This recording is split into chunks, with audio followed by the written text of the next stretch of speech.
topics and opinions expressed in the following show are solely those of the hosts and their guests and not those of W4CY Radio, its employees, or affiliates. We make no recommendations or endorsements for radio show programs, services, or products mentioned on air or on our web. No liability, explicit or implied, shall be extended to W4CY Radio or its employees or affiliates. Any questions or comments should be directed to those show hosts. Thank you for choosing W4CY Radio. Welcome to the Ask the Expert show on W4CY Radio and Talk4 TV, where we bring you educational information from top local experts in the fields of legal, health, financial, and home improvement. Now sit back and listen to experts in family law, association law, hearing loss, business brokers, home care, along with many other topics. Now here are your hosts, Steve-O and Sophia. Hey, good afternoon, Dallas, Fort Worth. Actually, good afternoon, Texas. Welcome to another Ask the Expert show where we bring you, for the last 16 years, the top experts in the field of legal, health, financial, and home improvement. We get literally hundreds of emails and text.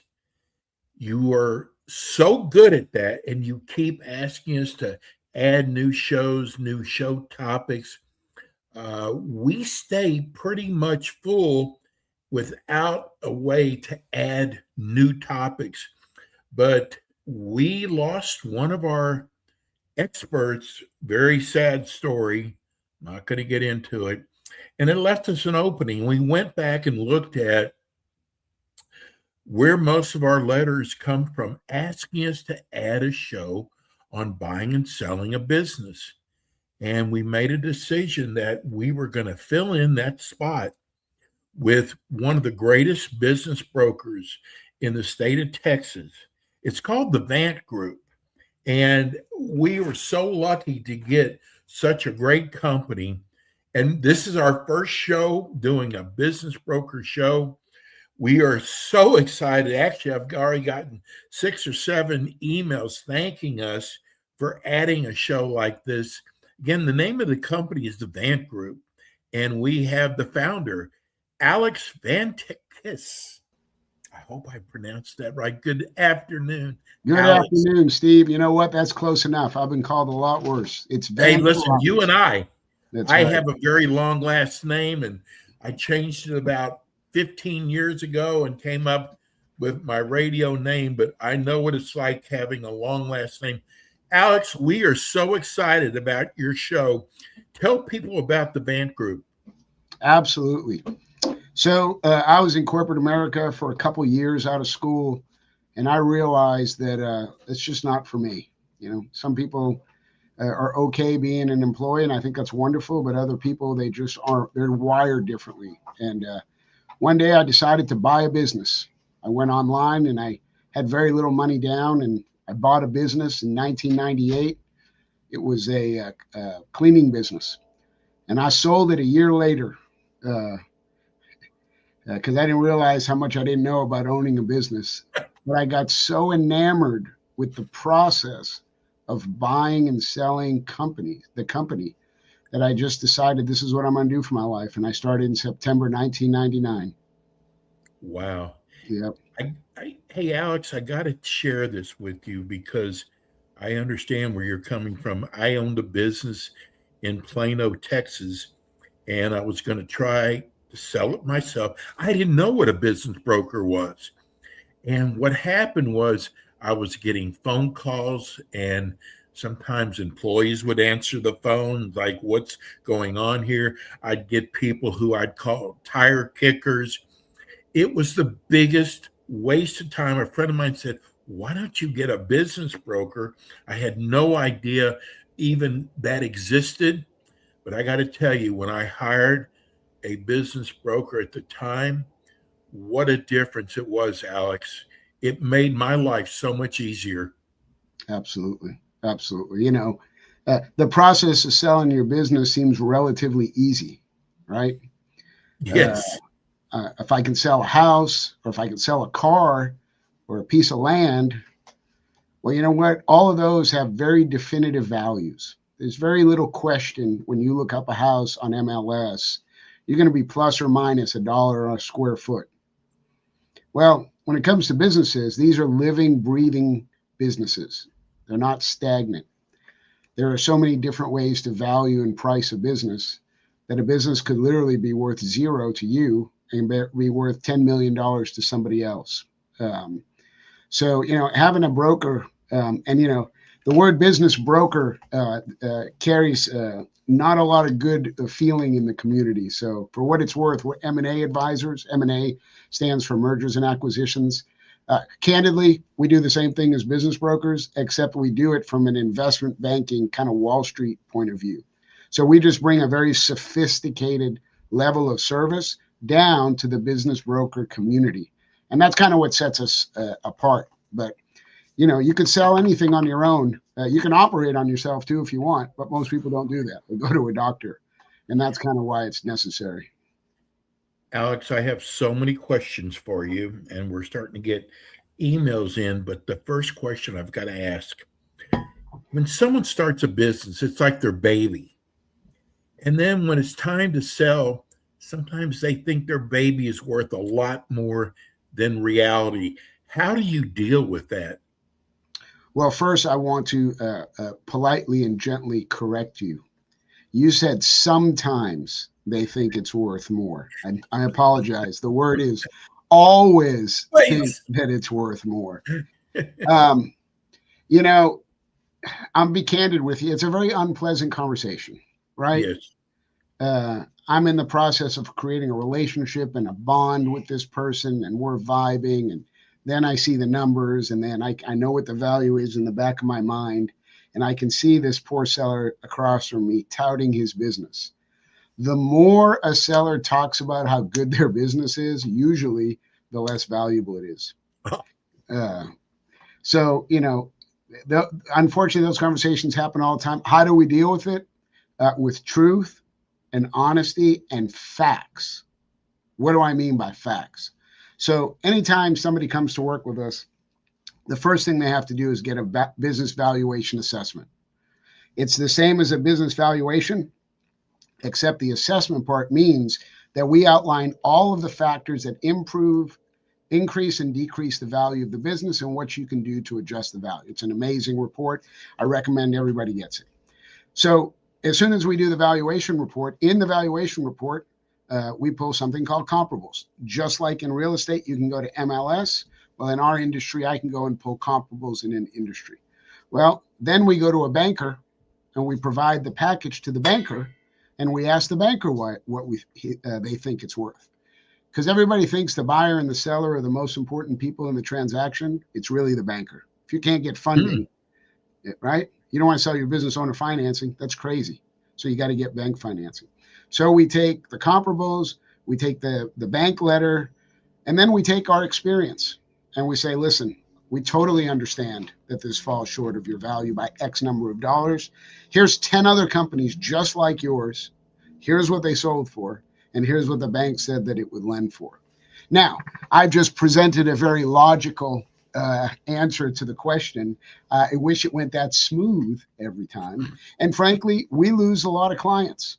I'm not going to lie to you. My reputation is the most important thing in my life. It's not making money. It's not notoriety. It's my reputation. I'm not going to tell somebody I can do something I can't do. So if I say it's worth $3 million and you tell me you want $5 million, I can't work with you because I know what's going to happen.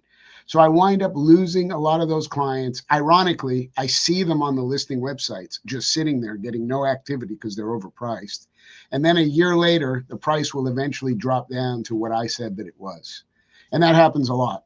But again, I've got 100% satisfaction. I got, 150 5-star rating, something crazy like that. And truth is what we tell people. Hey, just the fact of how long you've been in business, Alex, shows, because I know a lot of it is word of mouth too. Absolutely. We won the Ethics Award in 2018. And it's amazing, how important values and ethics still are in this world. And It's hard to decipher between one broker and another, just like one attorney or another. We're not all the same.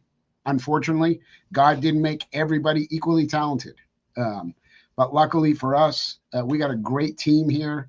I have a partner and an analyst who basically do all the heavy lifting, right? And then I've got 5 managing directors that help clients sell their companies.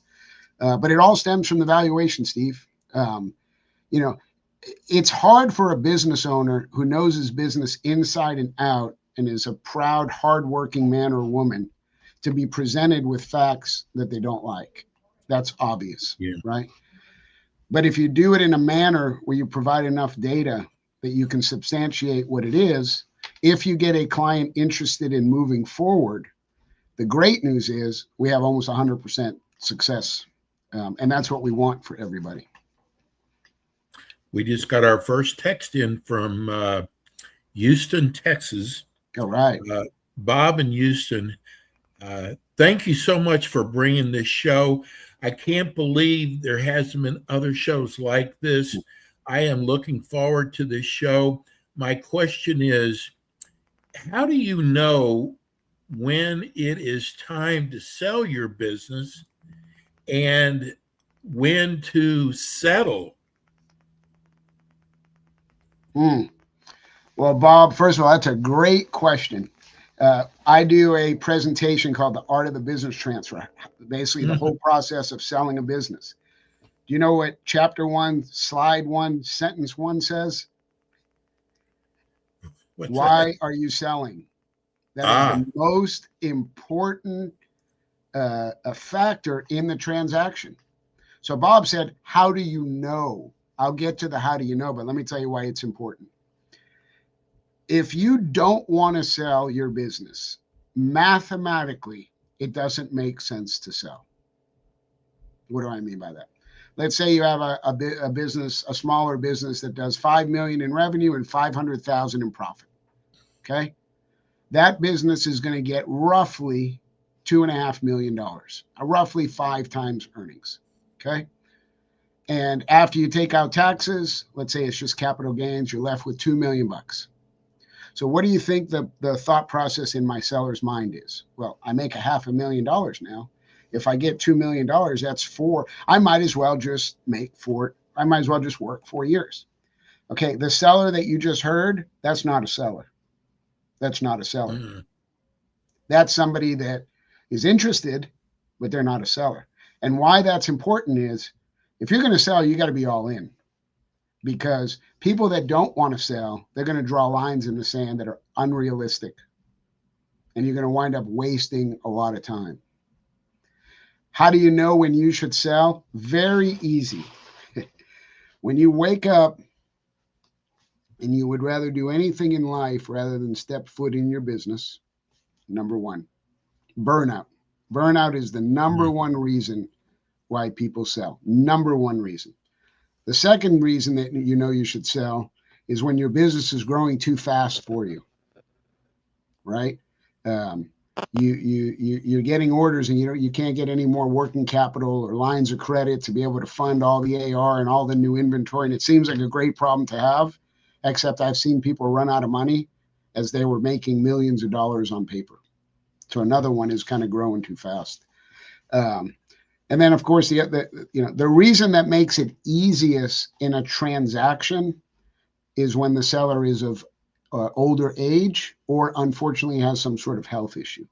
Why would that be? It's not because they're piranhas, but it's because there's a lot of psychology in a buy-sell transaction, right?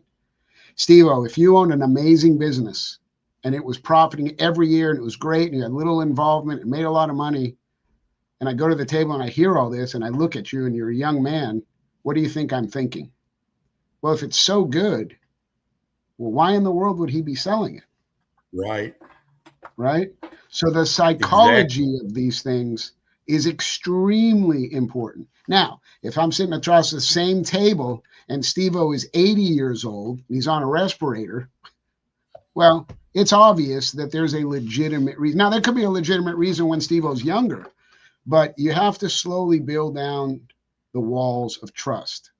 And one of the reasons why we are so successful, I just told you how honest and direct we were with sellers. We are equally honest and direct with buyers. We will put in our packages.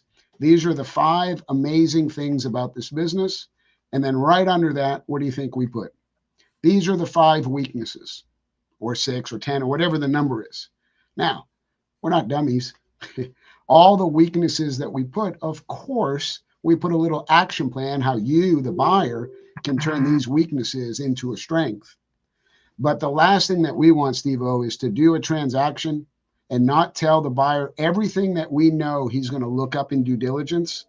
And then a week before closing, he gets to that and we kill a deal.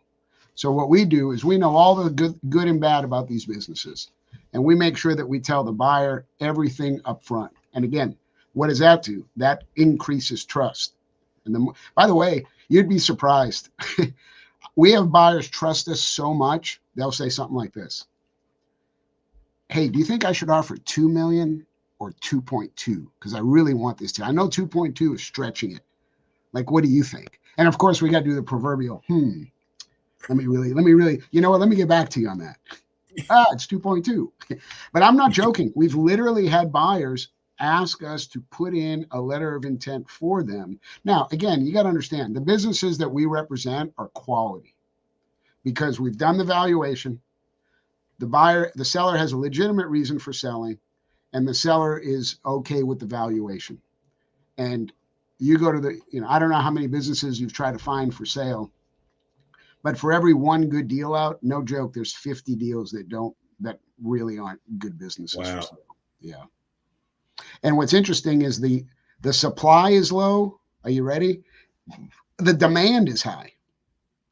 So we've got a business right now that has 4 years of declining revenue. Let me say it again. 4. Wow. We had 257 buyers interested in it. For declining? Now the cash flow only declined, a little bit each year, and the sales a little bit, but I mean, it's an obvious, there's some sort of packaging company. But we had 257 inquiries. We had 6 LOIs. Like there's a massive demand issue, massive. Wow. I've got so many questions, but we're getting all kind of texts from listeners and viewers. This is a 2-part question. One is, does your company do buying and selling businesses? And the second one is, what is a good business area to go into? Phenomenal questions. So the Vant Group, the M&A firm, the business brokerage firm, we don't buy or sell any businesses. I'm sure that maybe she didn't mean that, but a lot of people assume that we also do that. Now, having said that, I actually personally buy and sell businesses. Some of the businesses that I see are so good, I actually negotiate with the seller before they come. Having said that, we do sell side work for somebody that does not have a buyer. They don't know the process. They don't have a buyer. We do facilitation. Somebody approached them. They don't know how much their business is worth and they need representation. That's called facilitation. And then we do employee and partner buyouts. That's obvious, employees and partners, okay? Then we do buy-side representation. The best way to build your business, not the best way, one way that every business owner should use to augment the growth of their business is through acquisitions. So we do buy-side work for corporations. So there was a lawn care business in Fort Worth that wanted a lawn care business in Dallas. We found it for them. We negotiated for them. We did the due diligence. We got bank financing and we did the legal work. So that's corporate. We also work with a lot of individuals like me. In 1998, when I was looking for a business and I didn't know what I was doing, I could have hired the Vant Group to guide them through the process. The second question was, what's the best type of business to be in, or best? It's kind of like dating. Everybody's got their own flavor and opinion, right? I will tell you my opinion, and then I will tell you what other people believe. In my humble opinion, and I have a little less risk than most, and I like cash flow maybe more than others. I buy service businesses only.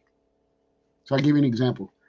I bought a catering company, And why in the world would anybody do something so ridiculous? Because it had 30% profit to the bottom line. Wow. And before COVID hit, we were doing $3 million in revenue. So certain businesses do very well. Why did I like that business? It had very little hard assets, which means if I wanted to go from $1 million to $2 million, I buy a couple pots and pans, an oven, and a truck, and I just put $1 million of revenue down.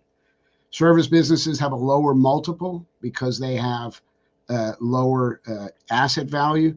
And in my opinion, service businesses are much easier to grow than a manufacturer or a wholesale or a construction. That's my opinion. Now, other people would say, look, I'm not buying a bunch of pots and pans. Give me something to touch and feel. Well, those guys are going to go buy asset-heavy businesses because they want to have something to feel and touch. But the best businesses, why don't I tell you the best attributes to look for, okay? Increasing revenue in the last 3 years, a workforce that on average has been there a considerable amount of time, same with the clients, accounts receivable that's under 30 days, some sort of recurring revenue. Those are probably the top 5. If you can find those 5, that is a strong, strong business. You know, I got to tell you, Alex, when I was talking to Michael, I said, the show goes by so fast. Your show has gone by even faster. We're running your contact information on YouTube, but for all the people listening on iHeart, radio, Spotify, tell people how they can reach you. Absolutely. Easiest way to reach me is email, alex@thevantgroup.com. You saw the company name on the bottom. It's a little hard to spell, but it's thevantgroup.com. I'd love to talk to anybody. I love talking about deals. If you got questions, even if you don't want to buy or sell, I'd love to talk to you. As a matter of fact, if you email me, I've written 2 books. One is called Entrance. That's for buyers. And Steve-O, what's the one for sellers called, you think? Entrance and Exit. Ouch. Yeah, I'm not that much of a marketing genius, so I came up with easy words. So if you email me, I will email you a PDF version of either or both of those books. Well, I got to tell you, for your first show, I am amazed. We had some questions I wanted to get out. We're going to have to do it next month when you're back on. We already got 4 people saying your show's not long enough, but hey, he'll be back again next month. Alex, great job. Amen. We'll see you next month. I can't wait. God bless everybody listening. Take care. The Vant Group. Thank you. And we're going to go to break. When we come back, we've got more Ask the Experts.